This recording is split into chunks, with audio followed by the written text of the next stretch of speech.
नमस्कार। आज हम इससे पहले बीए फर्स्ट ईयर के पाठ्यक्रम के अनुसार एक टॉपिक हमने पढ़ा था औद्योगिक क्रांति का तात्पर्य क्या था। औद्योगिक क्रांति का इंग्लैंड में सबसे पहले प्रारंभ क्यों हुआ, औद्योगिक क्रांति होने के कारण क्या थे, इनके हमने इससे पहले वीडियो में चर्चा की थी। और वहाँ मैंने बताया कि स्पेशली इंग्लैंड में औद्योगिक क्रांति शब्द का प्रयोग अंग्रेजी शब्द में प्रयोग करने वाले अर्नोल्ड टाइनबी, ठीक है, जिन्होंने अपने पुस्तक इंडस्ट्रियल रिवोल्यूशन में इस शब्द का प्रयोग किया था। तो अर्नोल्ड टाइनबी से पहले भी इसका ब्लांकी ने प्रयोग किया, ठीक है, वो एक अलग मुद्दा है। इंग्लैंड में क्यों प्रारंभ हुई उसके हमने कारणों की चर्चा की कि इंग्लैंड में प्राकृतिक संसाधनों की प्रचुरता थी, वहाँ का जो शासन व्यवस्था में बड़ी शांति थी, वहाँ एक पूंजीपति वर्ग उपलब्ध था, पूंजी की उपलब्धता थी, एक बड़ा औपनिवेशिक बाजार वहाँ उपलब्ध था, भौगोलिक स्थिति उनकी बड़ी अनुकूल थी। तो ये बहुत सारे कारणों ने मिलकर इंग्लैंड में औद्योगिक क्रांति की शुरुआत की और इस औद्योगिक क्रांति ने बहुत सारा परिवर्तन किया, ठीक है। कृषि प्रणाली में परिवर्तन, उद्योगों में परिवर्तन। मूल रूप से औद्योगिक क्रांति शब्द का इस्तेमाल इसी शब्द के लिए किया जाता था कि मनुष्य जो पहले हाथ से अपना कार्य करता था वो शक्ति संचालित यंत्रों से करने लग गया और उत्पादन में एक बहुत बड़ा परिवर्तन आया, औद्योगिक प्रणाली में एक बड़ा परिवर्तन आया और हर जगह एक परिवर्तन देखने को मिला। इसको हम औद्योगिक क्रांति बोलते हैं। तो इस औद्योगिक क्रांति का अगला पार्ट हम पढ़ रहे हैं, औद्योगिक क्रांति का प्रभाव, परिणाम क्या रहे, रिजल्ट क्या रहे, उसके कौन से आर्थिक परिणाम, सामाजिक परिणाम हमें देखने को मिले। तो देखिए, आज के इस वीडियो के माध्यम से हम देख रहे हैं औद्योगिक क्रांति का मानव समाज पर अधिक प्रभाव पड़ा। मानव समाज के इतिहास में दो प्रसिद्ध क्रांतियां मानी जाती हैं जिन्होंने मानव इतिहास को सर्वाधिक प्रभावित किया। एक क्रांति उस समय हुई जब उत्तर पाषाण युग में मानव ने शिकार छोड़ के पशुपालन और कृषि का पैसा अपनाया। दूसरी क्रांति से कहा गया है, पहली क्रांति उस समय मानी जाती है कि जब उत्तर यानी नव पाषाण युग में मनुष्य ने शिकार को छोड़ के पशुपालन और कृषि को पैसा अपनाया। और दूसरी क्रांति है जब आधुनिक युग में कृषि को छोड़ के व्यवसाय को प्रधानता दी गई। इस औद्योगिक क्रांति से उत्पादन पद्धति गहरी रूप से प्रभावित हुई और जो श्रम के क्षेत्र में मानव का स्थान किसने ले लिया, मशीन ने ले लिया। उत्पादन में मात्रात्मक और गुणात्मक परिवर्तन आया, धन संपदा में भारी वृद्धि हुई, अंतर्राष्ट्रीय व्यापार में एकदम से बढ़ोतरी हुई, औपनिवेशिक साम्राज्य का विस्तार भी हुआ। मतलब एक राजनीतिक परिणाम में देखें तो औद्योगिक क्रांति का बड़ा परिणाम ये देखने को मिला कि अब हर राज्य, हर राष्ट्र अपने साम्राज्य का विस्तार करने में लग गया। यानी साम्राज्यवाद और उपनिवेशवाद को क्या मिला, बढ़ावा मिला, क्योंकि एक मार्केट की आवश्यकता थी जहाँ अपने सामान को बेच सकें, जहाँ से वो कच्चा माल प्राप्त कर सकें।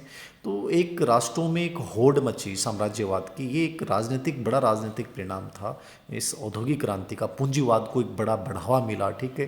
तो ये भी एक औद्योगिक क्रांति का राजनीतिक परिणाम माना जाता है।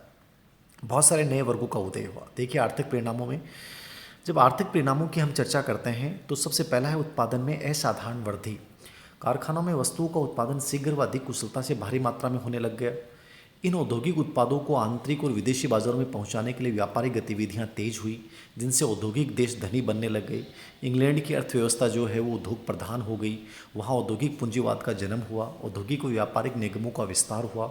इन निगमों ने अपना विस्तार करने के लिए अपनी पूंजी की प्रतिभूतियाँ यानी सिक्योरिटीज बेचना प्रारंभ कर दिया। इस तरह उत्पादन की असाधारण वृद्धि ने एक नई आर्थिक पद्धति को जन्म दिया। तो पहला जो परिणाम आया वो क्या आया, उत्पादन में असाधारण वृद्धि होना। क्योंकि अब तक जो उत्पादन एक बहुत सीमित मात्रा में होता था, औद्योगिक क्रांति के बाद वो उत्पादन जो है वो बहुत ज़्यादा मात्रा में होने लग गया। शहरीकरण, दूसरा जो परिणाम हमें देखने को मिलता है वो शहरीकरण। बदलते आर्थिक परिदृश्य के कारण गांवों के कुटीर उद्योगों का पतन हुआ। यानी जो गांव में छोटे छोटे उद्योग थे, लोग अपना कार्य चलाते थे, ठीक है। अब धीरे धीरे क्या हुआ कि उनसे जो उत्पादित सामान है वो इन जो बड़े उद्योगों से सामान उसकी तुलना में काफ़ी महंगा होता था, ठीक है। तो धीरे धीरे ये कुटीर उद्योग समाप्त होने लग गए। रोजगार की तलाश में लोग शहरों की ओर भागने लगे, क्योंकि अब बड़े बड़े उद्योग जहाँ स्थापित हुए थे वहीं रोजगार की संभावनाएं थी। स्वाभाविक तौर पर शहरीकरण की प्रक्रिया बहुत तेज हो गई। अब नए शहर अधिकतर उन औद्योगिक केंद्रों के आसपास विकसित हुए जहां लोहे, कोयले और पानी की व्यापक उपलब्धता थी, ठीक है। तो नए नगरों का उदय हुआ, नए उत्पादन केंद्र बने, नए बंदरगाह नगर हमारे सामने आए। तो एक बड़ा परिवर्तन था। यानी एक प्रकार से ग्रामीण जो संस्कृति थी उस पर एक बड़ा नकारात्मक प्रभाव इसका देखने को मिला। शहरीकरण की प्रक्रिया केवल इंग्लैंड तक सीमित नहीं रही, बल्कि फ्रांस, जर्मनी, ऑस्ट्रेलिया, इटली आदि में भी विस्तारित हुई। इस तरह शहर अर्थव्यवस्था के आधार बनने लगे।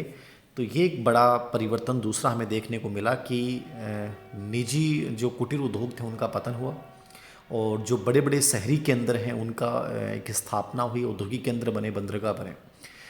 चौथा परिणाम देखने को मिलता है आर्थिक असंतुलन।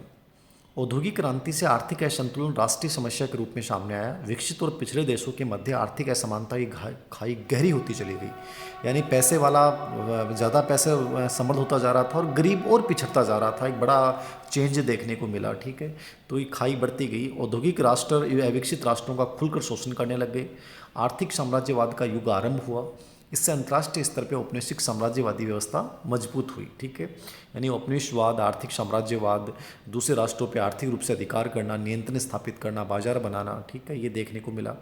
औद्योगिक क्रांति के बाद राष्ट्रों की आपसी निर्भरता बहुत अधिक बढ़ गई, जिससे एक देश में घटने वाली घटना दूसरे देश को सीधे प्रभावित करने लग गई। फलतः अंतर्राष्ट्रीय आर्थिक तेजी व मंदी का युग प्रारंभ हुआ, ठीक है। तो ये आर्थिक तेजी भी आई और मंदी भी आई, ठीक है। ये दोनों चीज़ें, इकोनॉमिक डिप्रेशन भी इस समय देखने को मिलता है। पांचवा परिवर्तन था बैंकिंग व मुद्रा प्रणाली का विकास। ये बड़ा क्रांतिकारी परिवर्तन था। औद्योगिक क्रांति ने संपूर्ण आर्थिक परिदृश्य को बदल दिया। उद्योग व्यापार में बैंक मुद्रा की भूमिका महत्वपूर्ण हो गई। बैंकों के माध्यम से लेन देन सुगम हुआ। चेक और ड्राफ्ट का प्रयोग बढ़ गया। मुद्रा के क्षेत्र में भी विकास हुआ। धातु के स्थान पे कागजी मुद्रा का इस समय जो है प्रचलन होने लग गया। तो बैंकिंग और मुद्रा प्रणाली का एक प्रकार से परिवर्तन आना, उनका उद्गम होना, ये औद्योगिक क्रांति का बहुत महत्वपूर्ण इफेक्ट था। कुटीर उद्योगों का विनाश हमने पहले भी देखा है कि औद्योगिक क्रांति का नकारात्मक परिणाम था कुटीर उद्योगों का विनाश। किंतु यह समझने की बात यह है कि ये नकारात्मक परिणाम औद्योगिक देशों पे नहीं बल्कि औपनिवेशिक देशों पे पड़ा, क्योंकि औपनिवेशिक देशों में मुख्य रूप से क्या थे, कुटीर उद्योग थे। दरअसल औद्योगिक देशों में कुटीर उद्योगों के विनाश से बेरोजगार लोगों को नवीन उद्योग के रूप में विकल्प प्राप्त हो गया, जबकि उपनिवेशों में इस वैकल्पिक रोजगार की व्यवस्था नहीं होने से पाई। भारत में इसका बड़ा एक व्यापक परिणाम हम देख सकते हैं। भारत को बड़ा इसका खामियाजा भुगतना पड़ा। अगला विशेष परिणाम है मुक्त व्यापार। औद्योगिक क्रांति के फलस्वरूप संरक्षणवाद के स्थान पे मुक्त व्यापार। संरक्षणवाद का तो मतलब होता है कि सिर्फ अपना एक निर्धारित अपने ही देश में बेचना, बाहर नहीं बेचना, ठीक है, बाहर से कुछ नहीं मंगवाना। लेकिन इस औद्योगिक क्रांति ने मुक्त व्यापार, यानी कोई भी कहीं भी अपना सामान बेच सकता है, ला सकता है, इसकी शुरुआत हुई। 1813 के चार्टर एक्ट के तहत इंग्लैंड ने EIC के व्यापारिक एकाधिकार को, ईस्ट इंडिया कंपनी के व्यापारिक एकाधिकार को समाप्त कर मुक्त व्यापार की नीति को बढ़ावा दिया। तो मुक्त व्यापार को परिणाम हुआ। तो ये आर्थिक परिणामों की यदि अपन चर्चा करते हैं तो आर्थिक परिणामों में हमें ये देखने को मिलता है, याद रखना, ठीक है। तो ये आर्थिक परिणाम थे, जैसे कुटीर उद्योगों का विनाश होना, शहरीकरण बढ़ना, ठीक है, बैंकिंग और मुद्रा प्रणाली का विकास हुआ, ठीक है, कुटीर उद्योग का विनाश हो गया, साम्राज्यवादी औपनिवेशिक साम्राज्यवाद को बढ़ावा मिला एक प्रकार से, और उत्पादन में बड़ी असाधारण वृद्धि हुई। ये बड़े आर्थिक परिणाम थे। अब देखते हैं हम सामाजिक परिणाम। सामाजिक परिणाम जब की बात करते हैं तो पहला जनसंख्या में वृद्धि, ठीक है। जनसंख्या में वृद्धि एक पहला परिणाम था इसका औद्योगिक क्रांति के परिणाम से। कैसे, देखिए, औद्योगिक क्रांति ने जनसंख्या वृद्धि को संभव बनाया। वस्तुतः कृषि क्षेत्र में तकनीकी प्रयोगों ने खाद्यान्न उत्पादन बढ़ाकर भोजन आवश्यकता की पूर्ति की।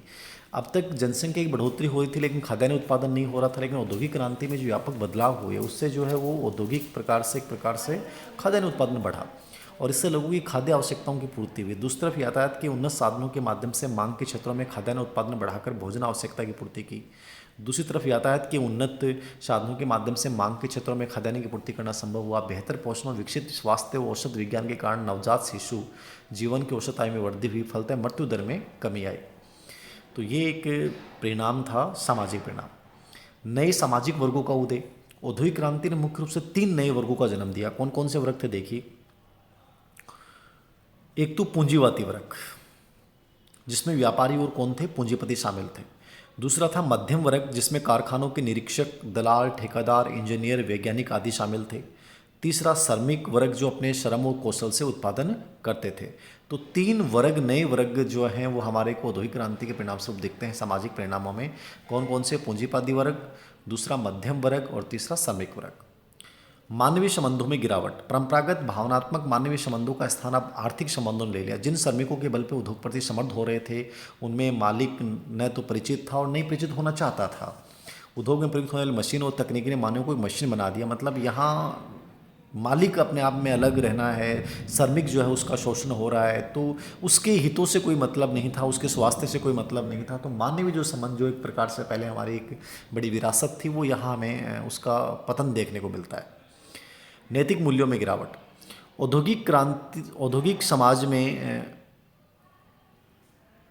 नैतिक मूल्यों में गिरावट आई। भौतिक प्रगति से शराब और जुए का प्रचार बढ़ा। अधिक समय तक काम करने के बाद थकावट मिटाने के लिए श्रमिकों में नशे का चलन बढ़ा। इतना नहीं, औद्योगिक केंद्रों पे वेश्यावृत्ति फैलने लग गई। ठीक है, उपभोक्तावादी प्रवृत्ति बढ़ने से भ्रष्टाचार व अपराधों को क्या मिला, बढ़ावा मिला।